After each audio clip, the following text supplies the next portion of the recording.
હજી બી અમારી સમસ્યાઓની ઉપર નજર રાખતા નથી કે મતલબ ધ્યાન આપતા નથી. અમુક વાર અમે ઓફિસોમાં જઈએ છીએ તો અમને આશ્વાસન આપે છે કે હા અમે તમારી સમસ્યાઓના સમાધાન કરીશું પણ હજી સુધી અમારું આ સંગઠન છે અત્યાર સુધી હજી પરેશાન છે, ચાલે છે. મતલબ કે થશે હવે ક્યાર સુધી થશે એ ખબર નથી. એ જ સમસ્યા અમે અમને વારે વાર સરકાર આગળ કહીએ છીએ કે ગોળી કોઈને પૂછીને નથી આવતી. ગોળી એમ નથી કહેતી કે હું સીઆરપી વાળાને નહીં વાગું યા મિલિટરી આને ડિફેન્સ વાળાને નહીં લાગુ, આર્મી વાળાને નહીં લાગુ. ગોળી તો બંનેને ગમે એમાંથી ગમે તેને લાગે. તો સરકાર અમારી સામે શું કામ ભેદભાવ કરી રહ્યા છે? તમારા હસબન્ડને શહીદીનો દરજ્જો નથી મળતો? ના, નથી. મને લાગે છે મળવો જોઈએ, કેમ કે એ બી તો માણસ જ છે. મળવો જોઈએ, કારણ કે આખી જિંદગી તો એમની અહીંયા રહે, એટલે ગામડામાં તો એમને કોઈ ઓળખે નહીં, પારખે નહીં. કોઈ આપણા કુટુંબ કબીલો એ તો કે સર્વિસ કરો છે બસ. આપણે એટલે સર્વિસ વાળાના સર્વિસનું ગ્રુપ જોઈએ. વ્યવહાર સંભાળવા એકલા રહેવું બહુ તકલીફ, છતાંય અમને કોઈ કશું લાભ નથી મળતો. ભલે સરકાર માને કે નહીં માને, મારા પતિ તો ઘરે આવીને એક્સપાયર થયા, પણ હું તો મારા મનથી શહીદનો દરજ્જો મેં તો આપી દીધેલો છે. તેમ છતાં અમને સરકાર નહીં જોતી. સરકાર નથી જોતી, બિલકુલ નથી જોતી. અમે ઘણી બધી મિટિંગો કરી, આંદોલનો કર્યા, પણ સરકાર ધ્યાને કોઈ લેતી નથી. મોદી સાહેબને મારો તો ખાસ કરીને બે હાથ જોડીને હું એ જ વિનંતી કરું છું કે પહેલો અમને શહીદનો દરજ્જો, અમારું કલ્યાણ બોર્ડ બનાવો, તાકી અમારી જો ફેમિલી, જે શહીદ ફેમિલી છે એ પણ એમનું બધું કાર્ય સારી રીતે કરી શકે. નહીં સંતોષાય અમારી માંગો તો અમે આંદોલન કરીશું. પછી ભલે અમે જે રીતે દેશની સેવા કરીને દેશની જે સરહદ ઉપર ભલે અમે અમારો પ્રાણ આપી દઈએ છીએ, તો અમારે આંદોલનમાં બી અમારો પ્રાણ આપવો પડશે તો અમે આપી દઈશું, પણ અમે આંદોલન કરીશું. અમારા પરિવાર માટે અમે લડીશું. હસબન્ડનું મર્ડર થઈ ગયું છે, આજ સુધી એમને કોઈક લાભ નથી મળ્યો. કેમ સરકાર આ બધું સાંભળતી નથી? એ જ અમને દુઃખ થાય છે, અને આ માટે અમે કાર્યરત સરત રહીએ છીએ. અને જ્યાં સુધી અમારા જે માંગણીઓ છે કલ્યાણ બોર્ડ નથી, જ્યારે નાના ગામડાઓમાંથી અમારે કંઈક પણ આપત્તિ આવતી હોય, કંઈ પણ પરિસ્થિતિ હોય, તો અમારું કલ્યાણ બોર્ડ ના હોય તો અમે કોને કહી શકીએ?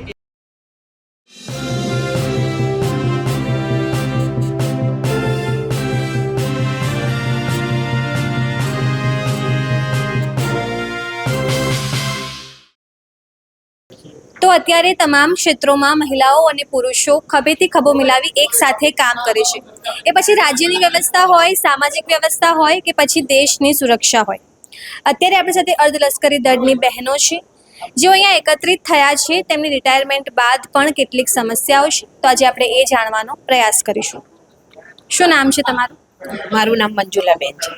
મંજુલાબેન, રિટાયર થઈ ગયા છો? હા, હું રિટાયરમેન્ટ થઈ ગઈ છું. કઈ પોસ્ટ પર છો? CRPF થી. CRPF. તો તમે તો લાઈક બહુ સ્ટ્રોંગ હશો. શું સમસ્યાઓ શું છે? સમસ્યાઓ તો ઘણી છે, કારણ કે અમે સર્વિસના દોરાન જે સમસ્યાઓના અનુભવ કર્યા છે એ જ સમસ્યાઓ અત્યારે અમે રિટાયરમેન્ટ આવ્યા પછી અમે જે જવાનો અત્યારે કાર્યરત છે એમના માટે અત્યારે અમે કોશિશ કરી રહ્યા છીએ. સરકારને અમે વારે અમારી સમસ્યાઓ, અમારી પરેશાનીઓને વારામાં જાણ કરીએ છીએ, પરંતુ સરકાર હજી બી અમારી સમસ્યાઓની ઉપર નજર રાખતા નથી કે મતલબ ધ્યાન આપતા નથી. અમુક વાર અમે ઓફિસોમાં જઈએ છીએ તો અમને આશ્વાસન આપે છે કે હા અમે તમારી સમસ્યાઓના સમાધાન કરીશું પણ હજી સુધી અમારું આ સંગઠન છે અત્યાર સુધી હજી પરેશાન છે, ચાલે છે. મતલબ કે થશે હવે ક્યાર સુધી થશે એ ખબર નથી. કેટલા વર્ષ સુધી તમે ફરજ નિભાવી છે? 5-6 વર્ષથી તો સર સમસ્યાઓના માટે અમે ઓફિસોના ચક્કરો લગાવી જ રહ્યા છીએ. ડ્યુટી કેટલા વર્ષની હતી તમારી? મેં 23 વર્ષ કરી છે. 23 વર્ષ દેશની સુરક્ષામાં કાર્યરત રહ્યા પછી વિચાર્યું હતું કે પાછા આવીને સરકાર આવું વર્તન કરશે? ના, અમને એવું હતું નહીં, કારણ કે અમે જે સર્વિસ, જે દેશ માટે અમે આટલું કાર્ય કર્યું છે તો શાયદ અમને આ સમસ્યાઓની પરેશાનીઓ નહીં થાય. પણ અમે રિટાયરમેન્ટ આવ્યા પછી અમને આ બધી સમસ્યાઓ સામે આવી રહી છે, એટલા માટે અમે લોકો એમ કે જે બોલી શકે છે એ બોલે છે, જે કાર્યરત છે એ લોકોને ડર છે મનમાં કે અગર અમે આ સમસ્યાઓને ઉજાગર કરીશું તો અધિકારીઓ અમને નહીં છોડે, કારણ કે અંદરના અધિકારીઓ છે એનાથી આજ બી ફોર્સના જવાનો ડરે છે, એમનાથી આજ બી ખુલીને એમની સમસ્યાઓ બતાવતા નથી. એટલા માટે આ સમસ્યાઓને અમે ઉજાગર કરી રહ્યા. શહીદીનો દરજ્જો મળે છે? શહીદીનો દરજ્જો અમને નથી. પણ માન લો કે સરહદ પર કોઈ પણ જવાન મરે કે એમને કોઈ ગોળી વાગી તો એ શહીદ જ કહેવાય ને, તો પછી ભેદભાવ કેમ? એ શહીદ છે એ જ સમસ્યા અમે અમને વારે વાર સરકાર આગળ કહીએ છીએ કે ગોળી કોઈને પૂછીને નથી આવતી. ગોળી એમ નથી કહેતી કે હું સીઆરપી વાળાને નહીં વાગું યા મિલિટરી આને ડિફેન્સ વાળાને નહીં લાગું, આર્મી વાળાને નહીં લાગું. ગોળી તો બંનેને ગમે એમાંથી ગમે તેને લાગે. તો સરકાર અમારી સામે શું કામ ભેદભાવ કરી રહ્યા છે? તમારું શું નામ છે? ઉષાબેન ઉષાબેન, તમે શેમાં જોબ કરતા હતા? જોબ નથી કરતા, મારા હસબન્ડ જોબ કરતા હતા. તમારા હસબન્ડ એટલે BSF માં. બીએસએફમાં. હા, તો તમે તો આખું જીવન લાઈક સંઘર્ષ જ હશે. ખાસ તો ખૂબ પરેશાની પડે છોકરાઓ ભણાવવામાં. પણ જેમ કે સેનાને તો સૌથી વધુ બધું મળતું હોય છે, તમને કોઈ લાભ નથી મળતા?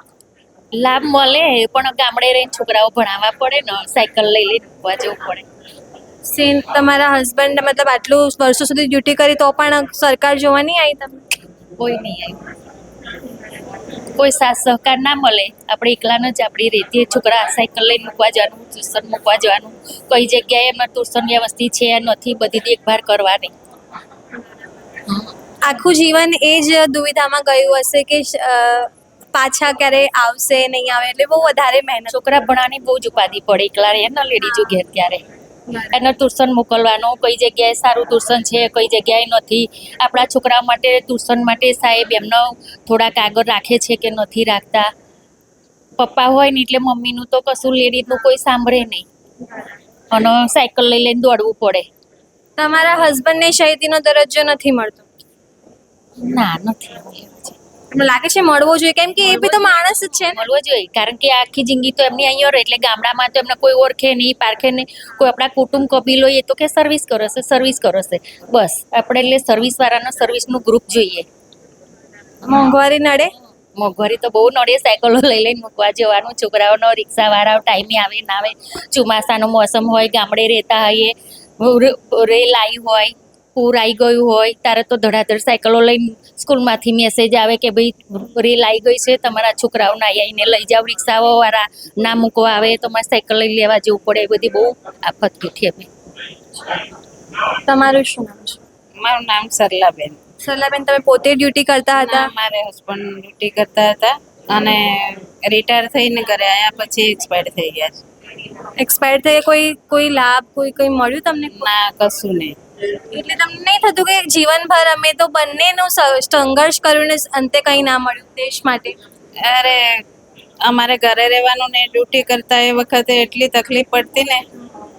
6 મહિને ઘરે આવતા. હવે તો મોબાઈલ થઈ ગયા. પહેલા તો મોબાઈલ નતા, કાગળ તો 15 દિવસે જવાબ આવતો પાછો.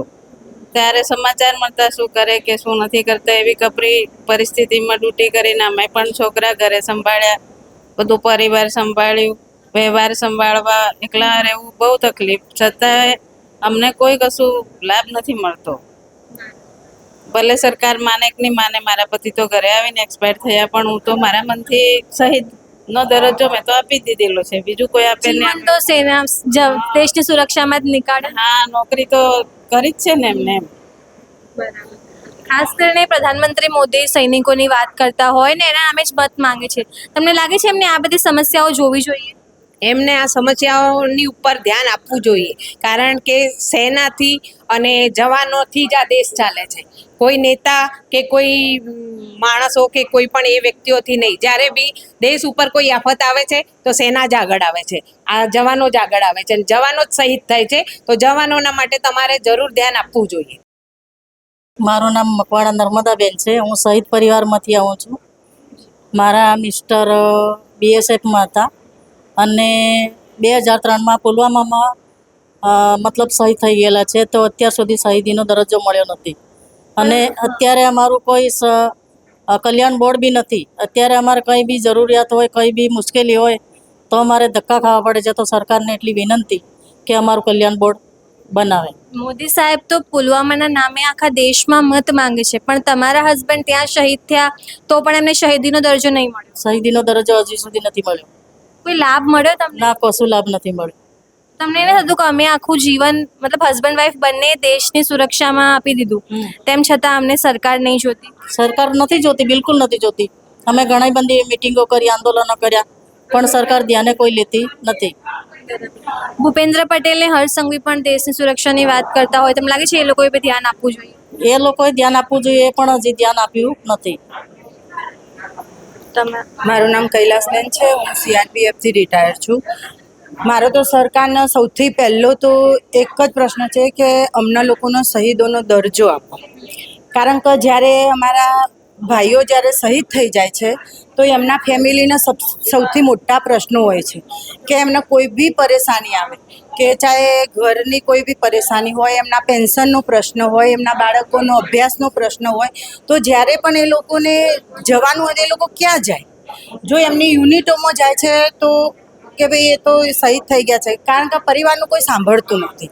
એટલે મોદી સાહેબને મારો તો ખાસ કરીને બે હાથ જોડીને હું એ જ વિનંતી કરું છું કે પહેલો અમને શહીદનો દરજ્જો, અમારું કલ્યાણ બોર્ડ બનાવો, તાકી અમારી જો ફેમિલી, જે શહીદ ફેમિલી છે એ પણ એમનું બધું કાર્ય સારી રીતે કરી શકે.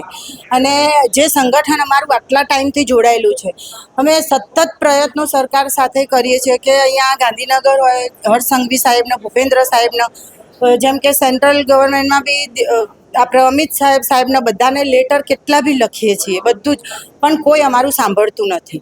એટલે મોદી સાહેબ જો એક કહેવાય છે ને કે ઘરમાં એક જો પિતા હોય છે તો બે બાળકો સાથે અલગ વર્તન કે ભેદભાવ ના કરી શકે. તો મોદી સાહેબને હું એ જ કહું છું કે ચાહે આર્મી હોય દેશની કે પેરામિલિટરી હોય, તો બંને તમારા તો બંને દીકરાઓ સમાન છે, તો તમે બંનેઓમાં કેમ ભેદભાવ કરો છો?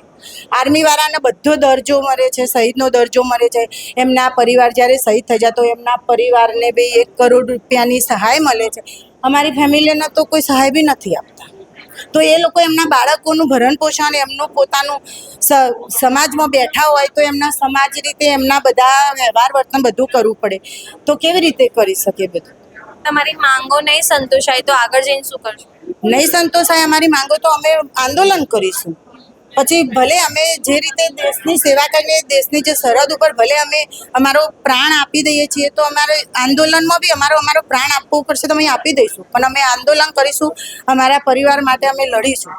આટલા વર્ષોની ડ્યુટી કર્યા પછી વિચાર્યું હતું કે હવે પાછું રાજ્યમાં આવીને પાછું આંદોલન જ કરવું પડશે પોતાના જ અધિકાર માટે? એમાં એવું છે ને મેડમ કે અમે જ્યારે ઓન ડ્યુટી હોઈએ છીએ ત્યારે અમે ખબર તો અમને બધી જ હોય છે કે ભાઈ અમારા સાથે ભેદભાવ છે, આ છે, તે છે, પણ શું એ ટાઈમે અમે ઓન ડ્યુટીમાં અમે કશું કરી નથી શકતા.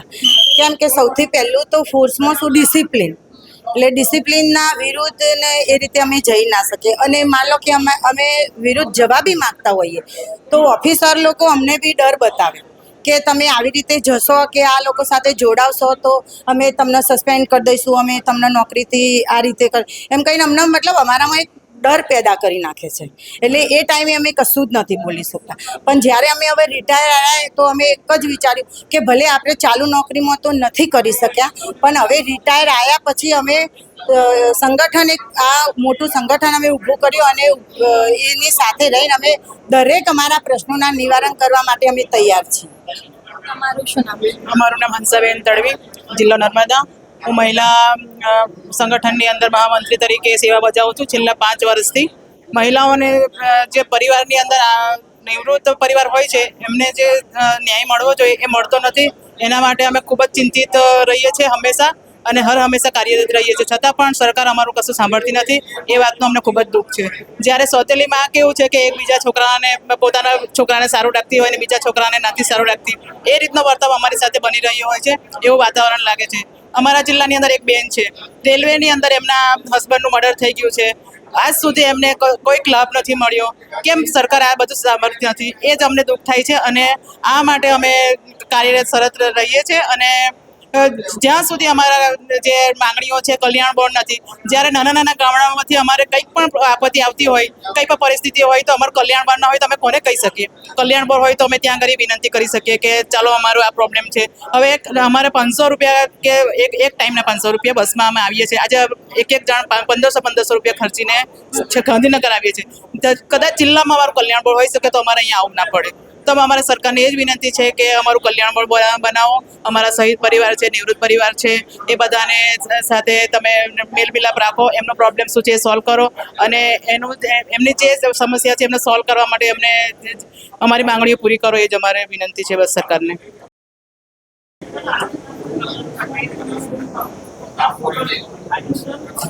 સરકાર રાષ્ટ્રવાદની, રાષ્ટ્રની સુરક્ષાની અને સેનાના નામે મત તો માંગે છે, પણ આ છે સરકારની વાસ્તવિકતા.